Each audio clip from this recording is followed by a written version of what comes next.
the astrological configuration on 9/11, with Saturn, planet of structure and materialistic power, in the sign of Gemini, the twins, gives us a direct as above, so below reflection, as does Pluto, planet of transformation through destruction, in the sign of Sagittarius, religion, foreign cultures and long-distance travel, symbolic of the alleged hijackers and their religiously inspired plot to destroy the structural center of materialistic power in New York, thereby transforming the country of America and the world in one fell swoop.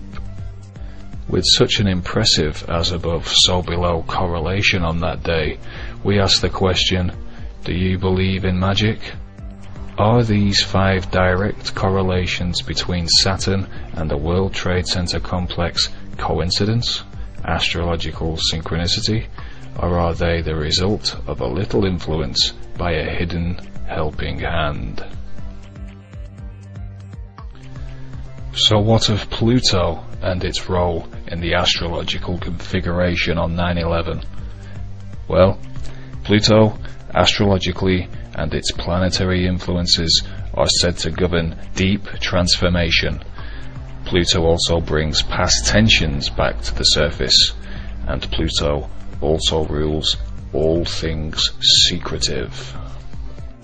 Astrological Pluto gives us direct as above, so below correlations with deep transformations occurring on all levels at the World Trade Center, New York, America, and indeed the world.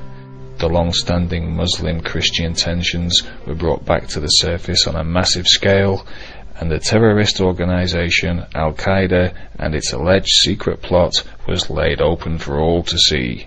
And Pluto, in Sagittarius, the sign of religion, ties all these aspects together with remarkable accuracy. Can events of a celestial nature really so closely mirror those on the ground below? Or is some other force secretly at work?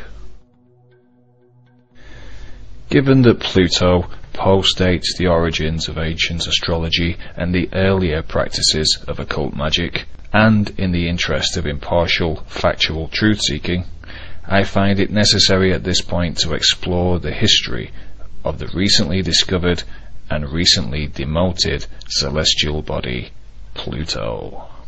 The story begins at Lowell Observatory in the USA, where Percival Lowell began searching for his Planet X in 1906. After his death in 1916, his work was continued by Clyde Tombaugh, who, after studying photographic plates of space, discovered the elusive 9th planet, and on March 13, 1930, he announced his discovery in a telegram to Harvard Observatory. The story regarding the eventual naming of the planet begins the very next day in Oxford, England, where a certain Falconer Madden sits for breakfast with his granddaughter, reading about the as yet unnamed discovery in the Sunday Times. Madden asks his granddaughter for a suitable name, and Venetia, who just happens to have read a book about mythological gods, suggests the name Pluto.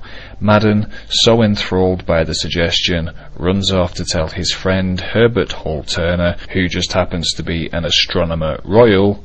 He then telegrams Lowell Observatory, who unanimously decide to accept the suggested name in May 1930.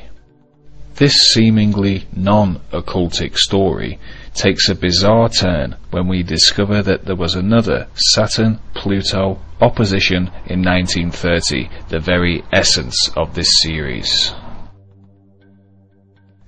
Just as surprising is the curious coincidence that Falconer Madden's brother, Henry Madden, is also responsible for naming celestial bodies Mars's moons. And according to Venetia herself, she played no other role in the story than merely saying at some point the word Pluto. In her own words, she admits she remembers very little about the conversation, and that the actual naming of Pluto was entirely Madden's work. And strangely, like the Madden brothers, Pluto and Mars are astrologically linked. Pluto is the higher octave of Mars. Staggering then to find them both linked to two brothers who played key roles in the naming of two astrologically linked celestial bodies. Is this merely coincidental history? More as above, so below wonderment? Or is there something else at work behind the scenes? Madden was head of the Bodleian Library in Oxford. The Bodleian Library is named after its founder, Sir Thomas Bodley, Freemasonic member of the Brotherhood Fratelli Obscuri and cousin of Sir Francis Bacon, the grandfather of modern Freemasonry. Bodleian Library also includes Rhodes House, named in honour of gold and diamond magnate and Master Mason Cecil Rhodes, who conspiratorially initiated the Round Table Group at Oxford, hub of many still largely secret organisations, which include the Club of Rome, the Bilderberg Group, and the Council of Foreign Relations, headed by a certain David Rockefeller. This brings us right back full circle to 9/11 and Dick Cheney, Vice President of America, on that fateful day. It's good to be back at the Council on Foreign Relations. As Pete mentioned, I've been a member for a long time and was actually a director for some period of time. I never mentioned that when I was campaigning for re-election back home in Wyoming.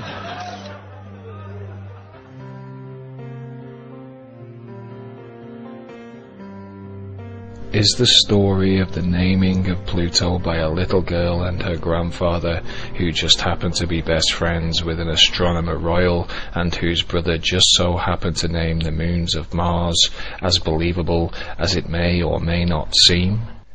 Does the story's city of origin, with its long tradition of master masons and secret organisations, give us justifiable cause to re-evaluate the story's credibility?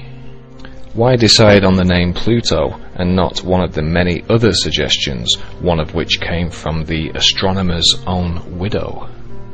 Does the answer lie in mythology? The mythological god Pluto is a direct Roman replica of the Greek god Hades, god of the underworld. Hades is Greek for unseen, and Pluto comes from Pluton, a Greek word which relates to the word wealth. Hades and Pluto are mythologically the same unseen god of wealth, a status not dissimilar to a secret society.